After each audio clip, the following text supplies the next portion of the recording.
mastermind. Inaakusahan kasi si Vice President Sara Duterte na mastermind sa pagpapabagsak kay Ngiwi Jr.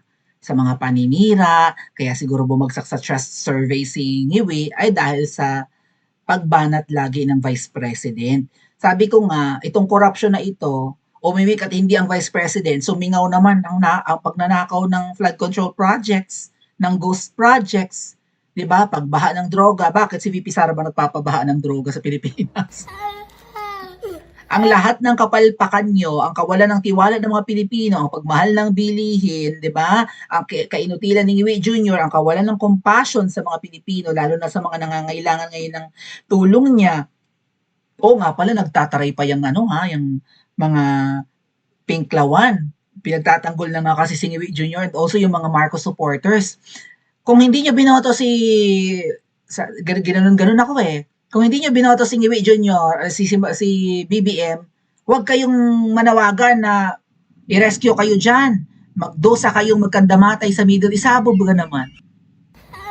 Ganun ba yon? Kung hindi daw namin binoto or kung hindi daw kung pinupulaan daw natin ng presidente, wag daw tayo humingi ng saklolo. Okay lang ina mga ang bobobo. Iba, masama nga ugali, so hindi nag-iisip. Anyway,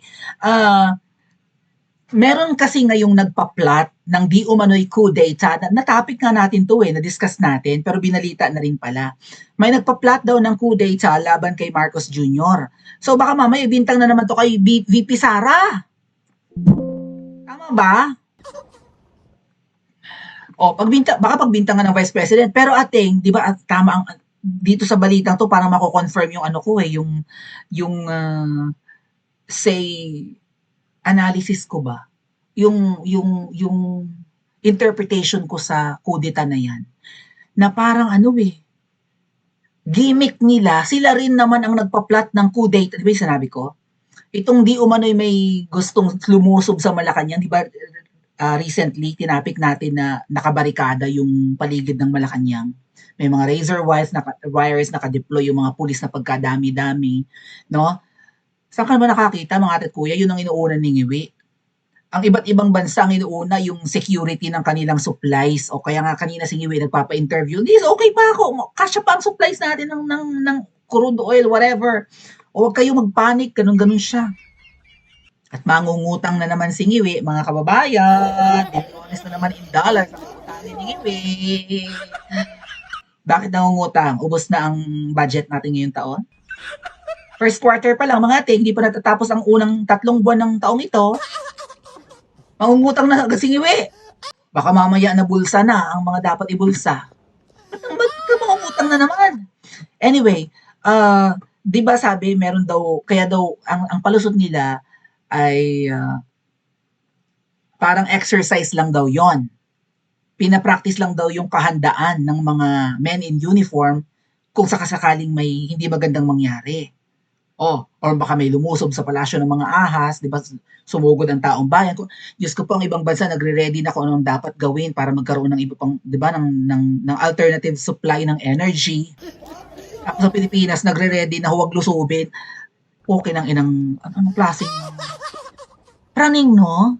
Anyway, mukhang itong coup d'etat di umano, baka mamibintang nila to kay VP Sara, mukhang sila rin naman ang may gawa. Di ba yun yung post sino ba yung nag-post na si Attorney Levy Balicod, diniscuss natin? Yung coup d'etat me. So, parang pautot-utot lang na may magko-coup d'etat, pero baka mamaya ang sisihin si VP Sara. Anyway, pakinggan natin tong balita, mga kababayan. Ibinalita na pala itong di umano'y coup plot laban kay Ngiwi Jr. Ano ba to? Sobrang kapraningan lang or nagre-ready if ever na may possible coup talaga? Or maybe ito yung magiging, kasi binabanggit na, no? Na si Ngiwi, nagma-mind conditioning na ngayon eh. Pinag-iisipan daw niya kung gagamitin yung emergency powers. Ayan na, martial law na, mga ate. Emergency powers na, binabanggit na yung mga emergency powers. Kasi nga daw may krisis sa langis dahil nga sa giyera sa Middle East. Baka mamaya, kailangan na talagang gamitin ng emergency powers kasi, may mga nagbabalak ng coup d'etat. Ay, iba. Mukhang ano 'no, kating-kati na siyang mag-declare ng martial law mga kababayan. Mukhang napapraning na ang gobyerno ni Ngiwi 'no, na baka hindi na makakapigil ang 'di ba nagpahaging yung Iglesia ni Cristo or at least miyembro ng Iglesia ni Cristo nagpahaging na nung una't ikalawa, hindi niyo kami pinakinggan, sa ikatlong ganap namin, pupulutin kayo sa 'di ba diniscuss natin 'yan recently? Baka mamaya ang mangyari kasi, siguro nga dahil nga nagpupulburon, ang iniisip nila baka mamaya hindi na sa Luneta ganapin ang people power, baka sumugod na yung tao sa palasyo ng mga ahas. Susugod dun para siya kaladkarin. Tapos ang ikinakatakot niya yung hindi siya kakalagkarin, kundi susugod ang mga tao doon para kunin yung kanilang mga mali-malitang kamkam, mga ate.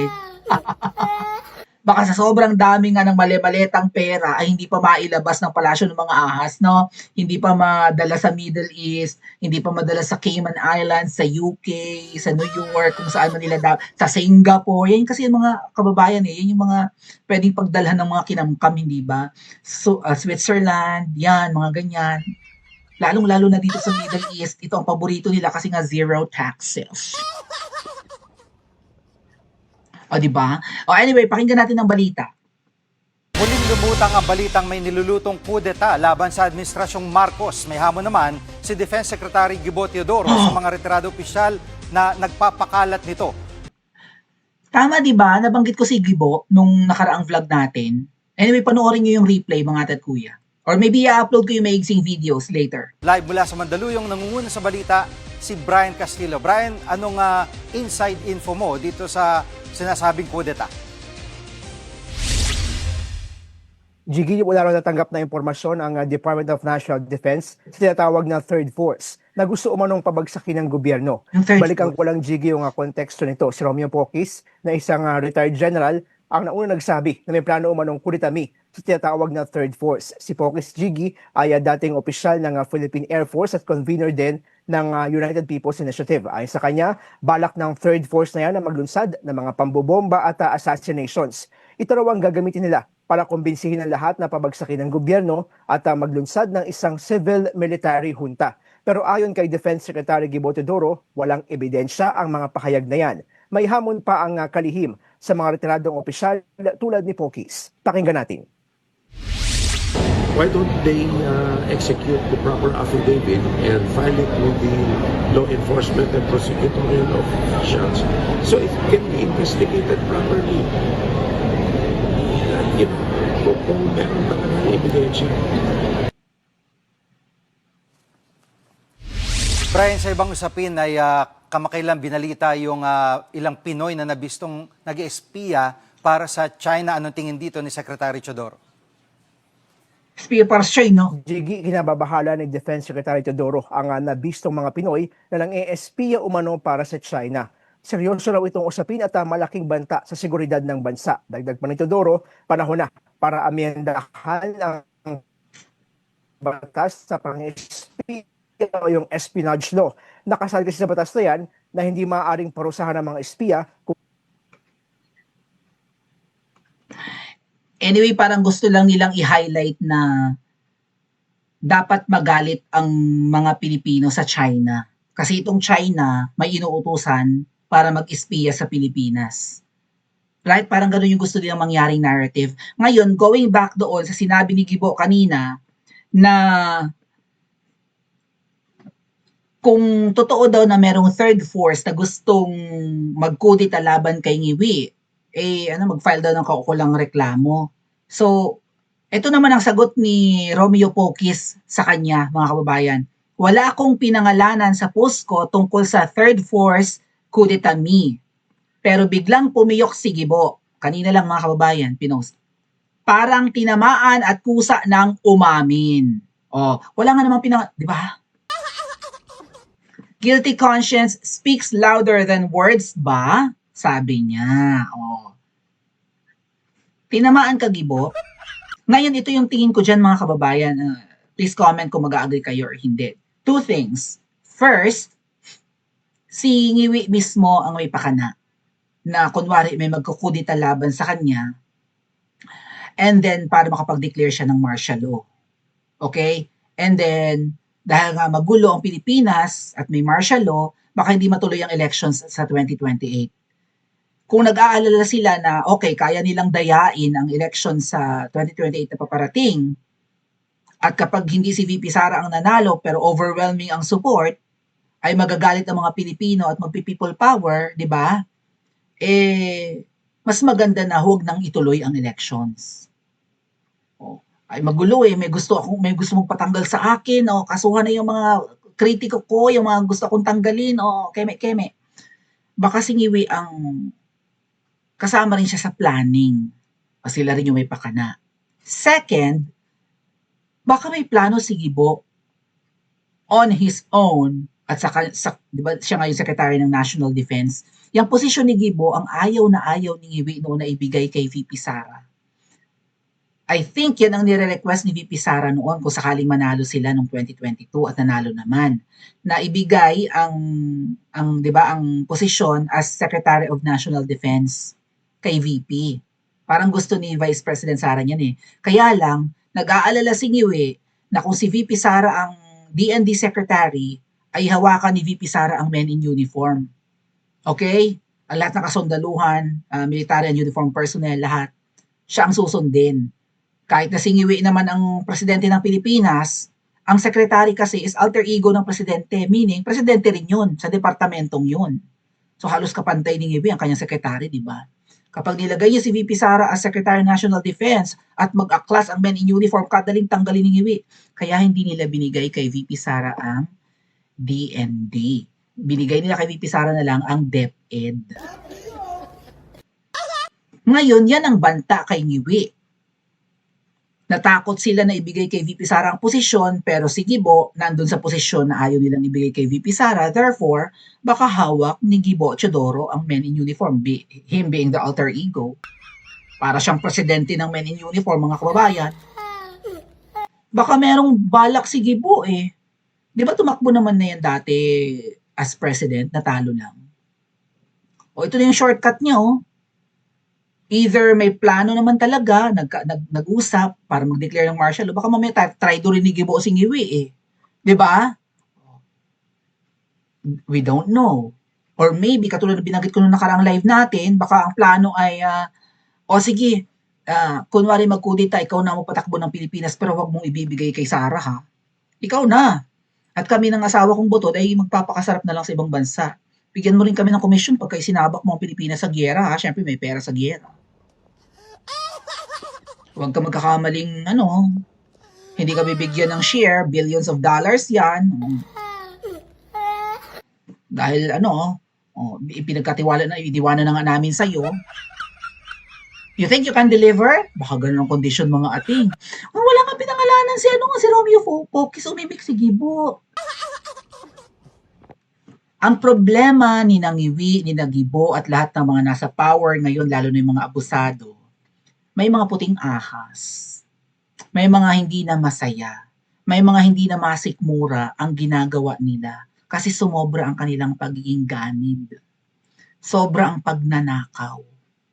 Katulad ng 18 Marines, isa sa mga yun, di ba, na ospital ang anak, ang asawa. Tapos yung pera ng PhilHealth na pwede sana nilang magamit, kinamkam pa ni Ngiwi. Bilyones. So, nung ospital ang asawa, ang laki ng gastusin.